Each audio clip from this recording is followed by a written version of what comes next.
Thank you. As noted, I'm Jeff Koplas. I'm the youngest of the four siblings, and I'd like to thank you all again for joining us tonight. With me tonight are the other three siblings, the children of John and Diane. My brother Jay, or I guess John technically, but we always called him Jay. He's not a junior, he's got a different middle name. David and Patricia, and assorted extended family that have thankfully joined us tonight.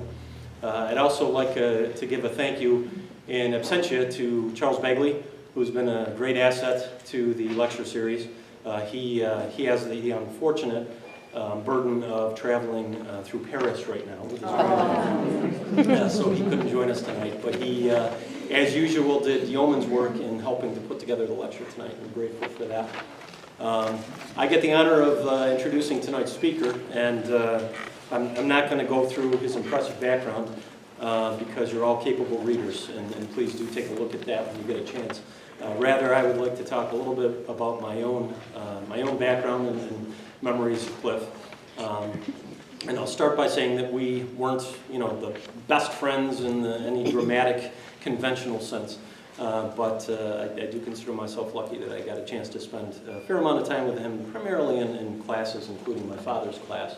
And we did certainly get the benefit of his teaching skills. He actually committed to staying on as a teacher until the year that Clif and I both graduated in 1987, and that's when he retired. Also glad that Clif's wife, Paula, could join us. She's a 1986 graduate of Lockport, so thank you. And I guess, other than spending time in class together, Clif and I sort of traveled in different circles. He was on the football team, and I was in the marching band back when we still used to sort of prance around the stage of the field a little bit. They don't do that anymore. They just walk around a little bit on Memorial Day, right? But we used to actually go out on the field during that time. It was very impressive. So anyway, needless to say, we traveled in different circles, for that old story. But we did actually, just to prove that there are great equalizers, Dungeons and Dragons is, in this case, the great equalizer. Cliff and I both enjoyed spending time on that particular hobby. So, but rather than ramble on, I'll just give up the podium and introduce tonight's speaker, Dr. Clif Ganyard.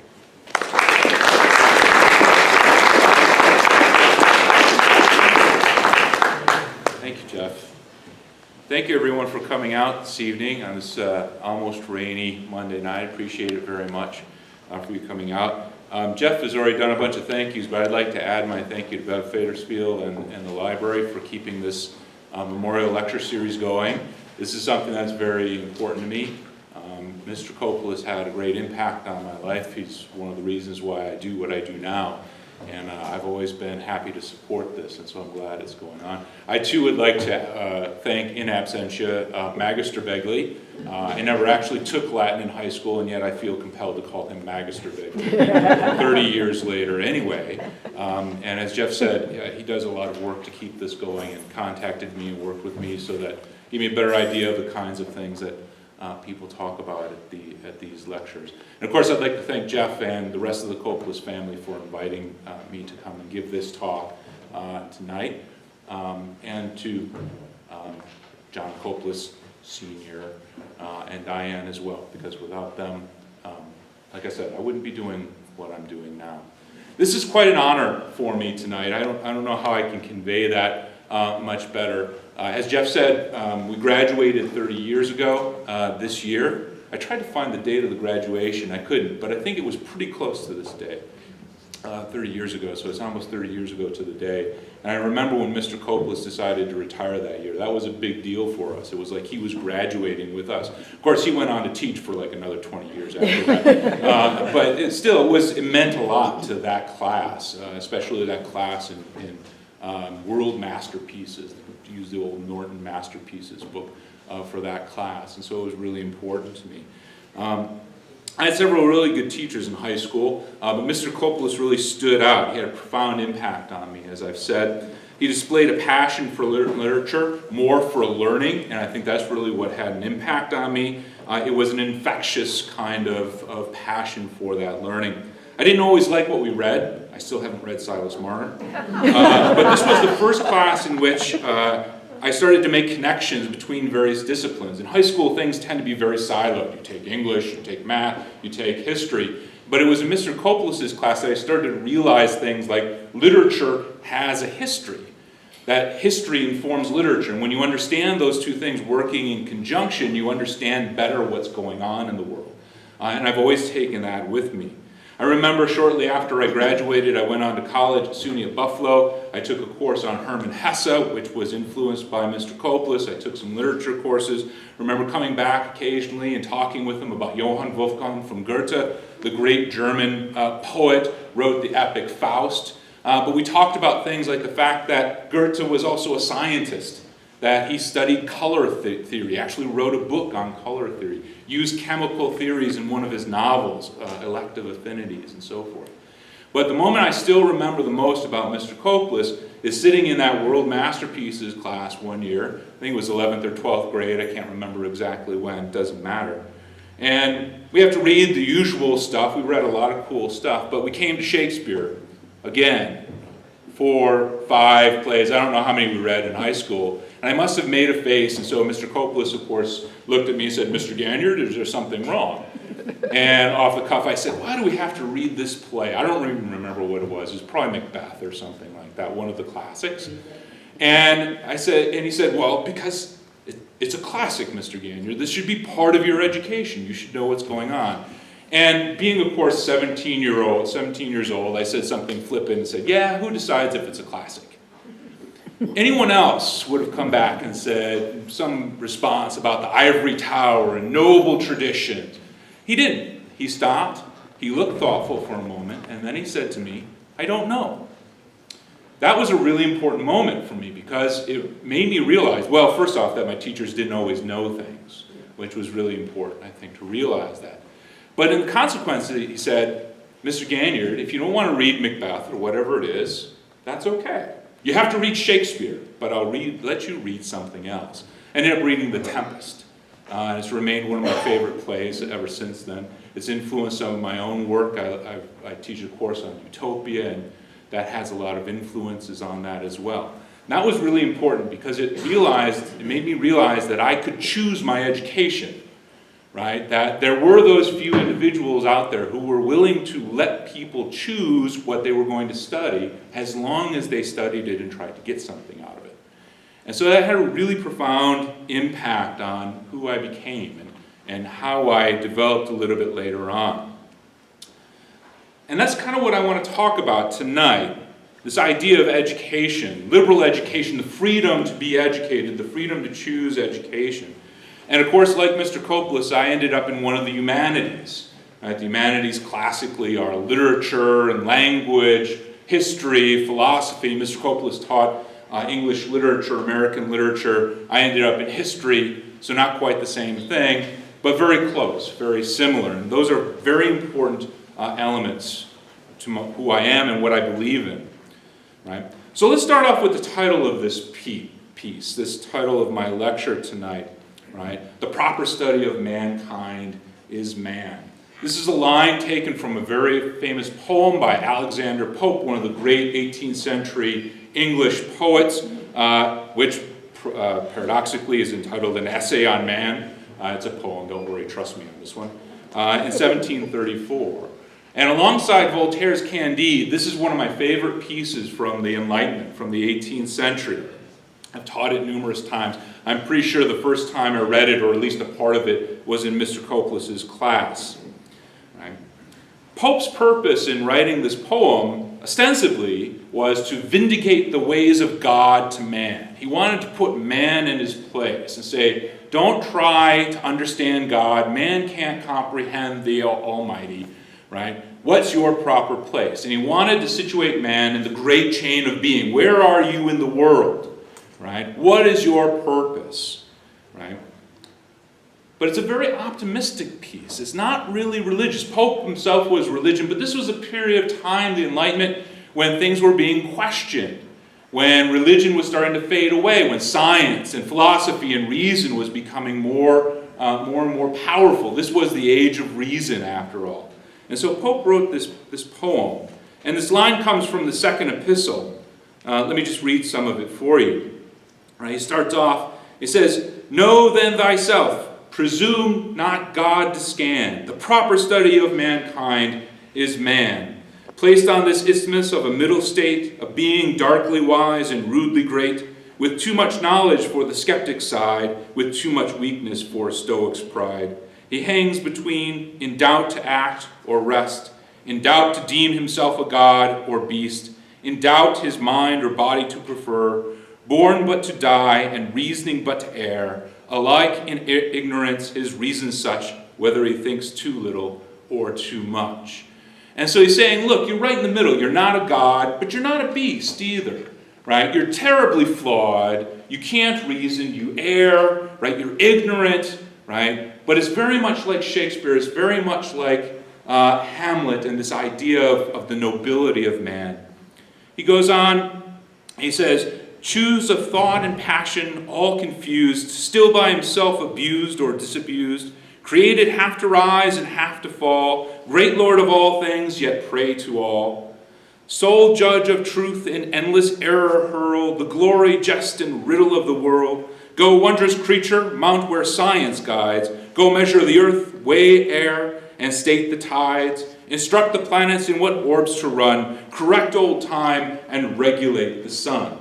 And I really love this part of it, because having just said, man, you're not much. You're not a god. You are chased by beasts. You are the prey of all. You're ignorant. You err. And then he goes and says, measure all of nature. Understand the sun. Regulate how science works. Right? It's really a wonderful element to say that you can't understand God. So don't presume God to scan. Don't presume to try and understand God. But nature, man, the world, this is your realm. This is what you should study. And at the very end of the poem, continuing in this vein, he goes on for a little bit longer. And he says, "That reason, passion answer one great aim, that true self-love and social are the same, that virtue only makes our bliss below, and all our knowledge is ourselves to know." And that line is really important to me, right? What's the proper study of mankind? Man, know thyself, know ourselves, understand who we are. And I really think that the humanities do this, right? This is what hope urges us to understand. This is what the humanities are about, right? So what are the humanities? Classically, as I said a moment ago, the humanities usually include disciplines such as history, languages, classical languages, modern languages, French, Greek, Latin, all of these kinds of things. Literature and philosophy. Often the fine arts are included in this. Sometimes social sciences, or they mix them all together, arts, humanities, and social sciences. They're the fields of study that look at man, that study man. They are disciplines that seek to understand the human experience from individuals to entire cultures, engaging in the discovery, preservation, and communication of the past and present record to enable a deeper understanding of society, to know ourselves, as Pope encourages us to do. But it can be difficult to demonstrate the benefits of the humanities. What do they do? What do the humanities do? Right? Science is easy. Science explains nature. Engineering is easy. Right? What do you do with engineering? You build stuff. Right? You build bridges. You build skyscrapers. Right? Or you build really small stuff like nanotechnology. Anyway, it's incredible stuff. But humanities, what do you do with humanities? What is the purpose of humanities? That may be the wrong question. Rather, perhaps we should ask, what are the humanities about? Why are they important? The humanities are about what it means to be human, right? To be who we are. The arts, the humanities, the social sciences offer us understanding of others by allowing us to comprehend their languages, their histories, and their cultures. And that's really important, I think, to understand other people. In doing so, they reveal to us how people have sought to comprehend the world, morally, politically, socially, intellectually, religiously, all of these different ways of understanding. They teach us to have empathy for other people, to urge us to understand their worlds and their lives, and to foster equality and social justice, something that's too rare in this world today. The arts, humanities, and social sciences require us to ask questions about the world. They ask us to consider evidence skeptically, to deal critically with imperfect information. And they encourage us to be creative, to approach problems from different perspectives. The arts, the humanities, and the social sciences teach us to be good citizens, right? To be critical citizens. The humanities are essential for democracy, or at least that's what I want to argue a little bit later on in this talk. Yes, but what do they do? Right? We're still there. This is what they're about, but what do we do with the humanities? The debate over the value of the humanities dates back well before the current crisis in the humanities that we've been witnessing for the past few years. In 1964, the English historian J.H. Plum published a book called Crisis in the Humanities, so we're already 50 plus years back. Of course, the National Foundation for the Arts and Humanities Act, which established the NEH, was passed in 1965. Of course, we may lose the NEH this year, we'll see. And the debate even goes back further than that, millennia, arguably to the founding of what are considered the humanities in ancient Greece. Socrates and his followers, Plato and Aristotle, sought to use reason to seek knowledge and truth, but other Greeks sought to use it for instrumental purposes. The so-called sophists taught rhetoric, oratory, speaking simply so that people could be manipulated for political gain, for personal purpose, right? How do you influence the public for your own personal gain? The danger, of course, is that the unscrupulous use of rhetorical devices by demagogues who seek power, right? A problem that the ancient Greeks faced as well as we do today. The debate between this instrumental element, the practical use value of the humanities, and their philosophical value in seeking knowledge and truth is therefore long running. Let me take a moment to look at each of these, this kind of practical approach to the humanities, and then I want to spend a little bit of time talking about this more intellectual aspect. Until relatively recently, liberal education, liberal, by the way, let me remind you, means free, right?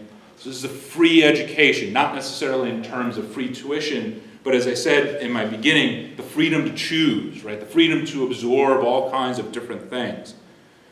Until relatively recently, liberal education, including humanities, was valued for its intrinsic qualities, right? Liberal arts, humanities were studied because they were valuable in and of themselves, right? You studied Shakespeare or Monet or Beethoven because they're beautiful, because it was worth studying these things. But more recently, things have begun to change. Since the 1960s, there's been a change in our attitude, American cultural attitude towards education. Just to give you an idea, and it happens really quickly. In 1960, in California at least, you could go to school, high school, college, grad school, earn a PhD at one of the best institutions in the world, institutions like Berkeley, for the grand sum total of zero. You could get a world-class education for absolutely nothing. But by the end of that decade, that had changed. State government decided that they weren't going to fund higher education as much. They cut back on scholarships for students, and prices started going up. In the 1980s, that commodification of education started to take on a national level. Right? Across the country, people began asking questions. What is the purpose of education? How can we fund this? Can we support people studying philosophy and art? And so forth. And a lot of people started to wonder if we could do that. Much of such policy decisions were couched in debates surrounding the proper use of government funds. And in the context, increasingly, schools have been asked to argue for practical applications of education. Right? If the government's going to spend money on your education, what are we going to get out of it? What are you going to do with it? Right? What's the value of it? Can you get a job with that? How much are you going to make? Right? And in that context, that shifts the debate very strongly. Because honestly, it's not easy getting a job in the humanities. It takes a little bit more work. Right? And there's no question, engineers and business people will earn more money right out of the gate than a humanist will. Right?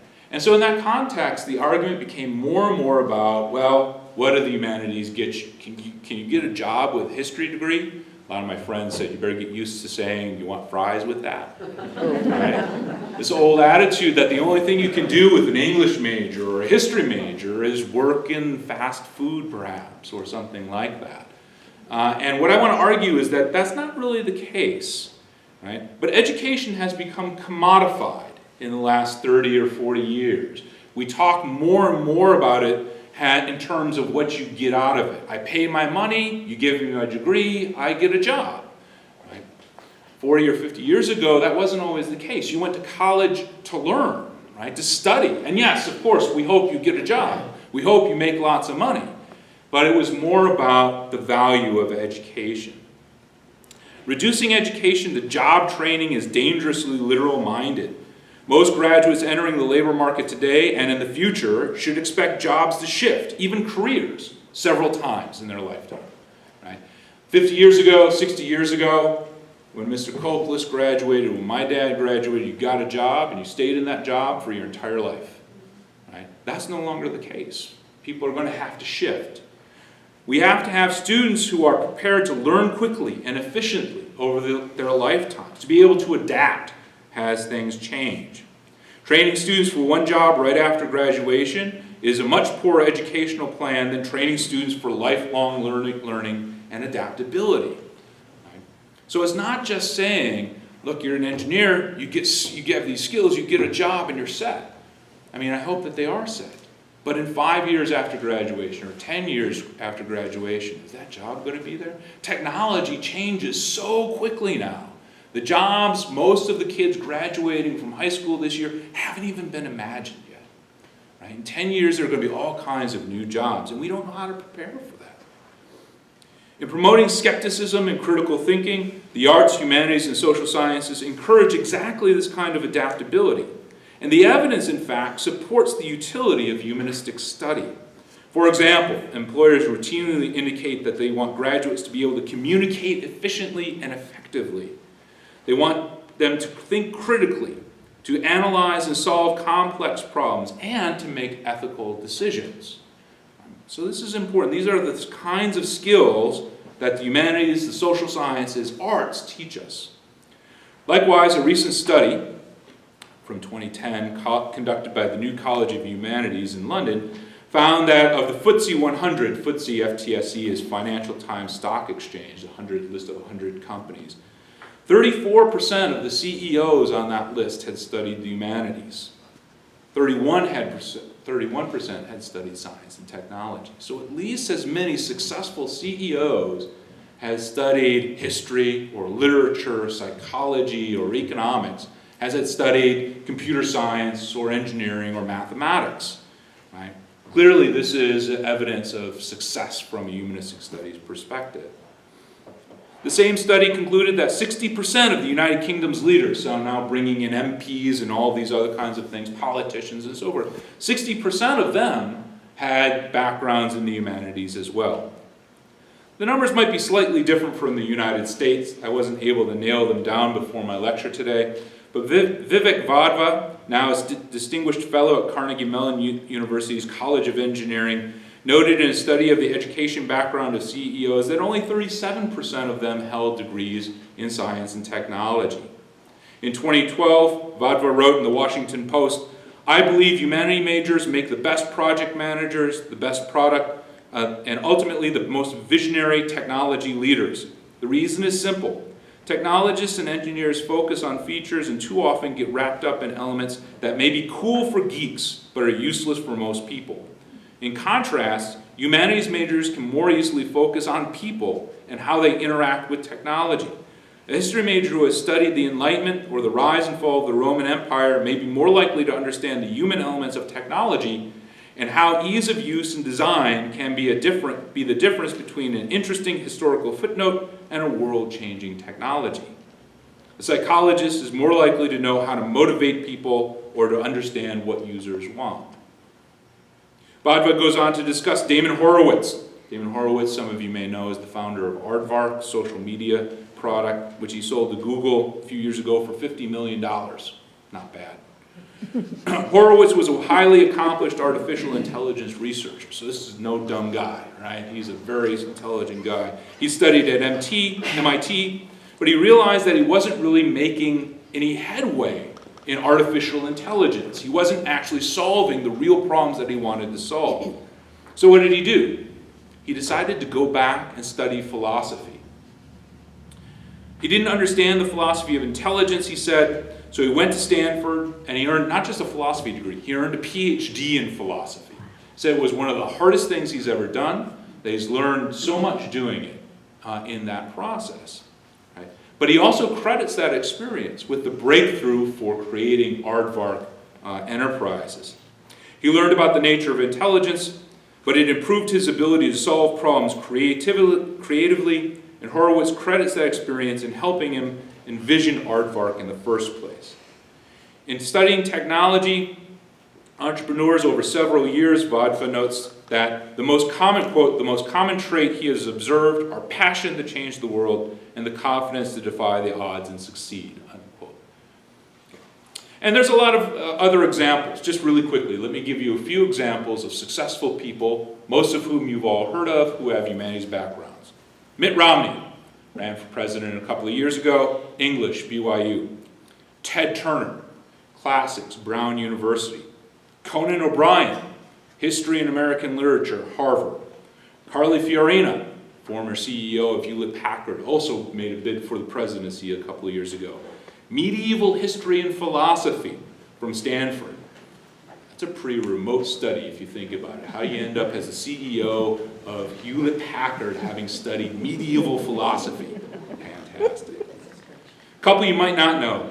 Stuart Butterfield, founder of Flickr, studied philosophy. Lloyd Blankenfein, CEO of Goldman Sachs, BA and MA in history. Jon Stewart studied psychology.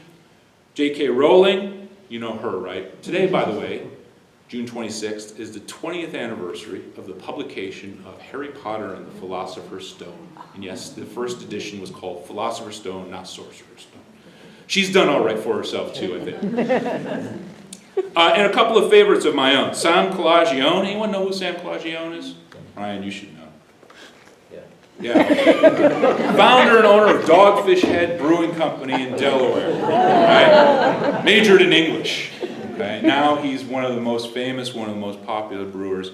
And Wolf Blitzer, whom some of you may know, who's on CNN and so forth, earned a degree in history from SUNY at Buffalo, my own alma mater. He was there a few years before me, but like 27, I think. But anyway, the point is that you can be very successful. Now, this doesn't mean that it's easy, right? Just going into the humanities, hey, I can do all this stuff. You know, if I get a degree in the humanities, it's not easy, right? You'll notice that most of the people I noted there got degrees from Ivy League schools. It's a lot easier to hire somebody from the history department of Harvard, right? Because it's Harvard, right? You're more willing to take a risk on someone like that. So humanists have to be willing to work hard to achieve these goals. But the point is, it can be done. It can be done creatively. Right? Humanists may have a harder time to achieve success, but they can do it. And as Damon Horowitz has noted, they may be even more creative than the engineers and scientists and technologists. This brings me back to Vodva's point about Horowitz, creativity. Fareed Zakaria, in his recent book, In Defense of a Liberal Education, this is a great book, by the way. Zakaria is also on CNN and other things. I had an opportunity to hear him speak a couple of years ago. It's a wonderful examination of what a liberal education is about. But he emphasizes the importance of creativity. And he argues that we are witnessing a shift in the economy. He's borrowing from Bruce Nussbaum when he says this. But for a long time, we've talked about the information economy, knowing that about information is important. Nussbaum, Zakaria have argued more recently that what we're looking at now is a creativity economy.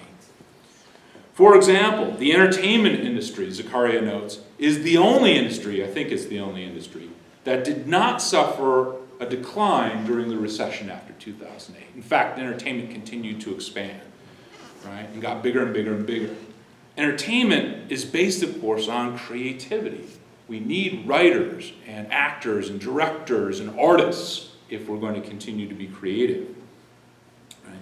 Art, theater, literature, history, philosophy, psychology, anthropology are exactly the kinds of disciplines that inspire imagination and foster creativity. But Zakaria's point is more about fostering a culture of innovation. So he talks about Steve Jobs. Now, Jobs is not always the most liked man in America, wasn't always the most liked man in America, but it would be hard to argue that he wasn't creative. Jobs stated, for example, "It is in Apple's DNA that technology alone is not enough. It's technology married with liberal arts, married with humanities, that yields us the results that make our hearts sing," unquote. In his biography, Jobs commented on the influence of the arts and humanities courses he took at Reed College. Now, in fairness, Jobs never finished his degree at Reed College, but he continued to take classes even after he dropped out to found Apple. He said, and I quote, "I learned about serif and sans serif typefaces, about the varying amount of space between different letter combinations, about what makes great typography great. It was beautiful, historical, artistically subtle in a way that science can't capture, and I found it fascinating." This is a computer science guy saying this, remember. "None of this had even a hope of practical application to my life." Right? So there's a really wonderful acknowledgement. This is something that's often leveled against the humanities. It's useless. What are you going to do with it? Right? It has no practical application. But Jobs goes on, 10 years later, when we were designing the first Macintosh computer, it all came back to me. And we designed it all into the Mac. It was the first computer with beautiful typography. If I had never dropped in on that single course in college, the Mac would never have had multiple typefaces or proportionally spaced fonts. Such a small thing. It takes a long time, but the impact that it has is remarkable. And Jobs was one of the driving forces behind Pixar as well. You know, this is Toy Story and The Incredibles and Cars 13-400, whatever it is. Right? Actually, they've only made about 14 films in the 20 or 25 years that they've existed, which should tell you something about their impact. Of those 14 films, over 2.5 decades, you all know exactly what I'm talking about. It's a remarkable cultural achievement. In any case, he said, "One of the greatest achievements at Pixar was that we brought these two cultures, technology and the humanities, together and got them working side by side." Right? The Pixar films are amazing technological achievements. The animation, the computers, right? All that has to go into that. But look at how beautiful they are too. Right? Visually beautiful, visually stunning to achieve that kind of animation, but also intriguing intellectually. They're good stories, right?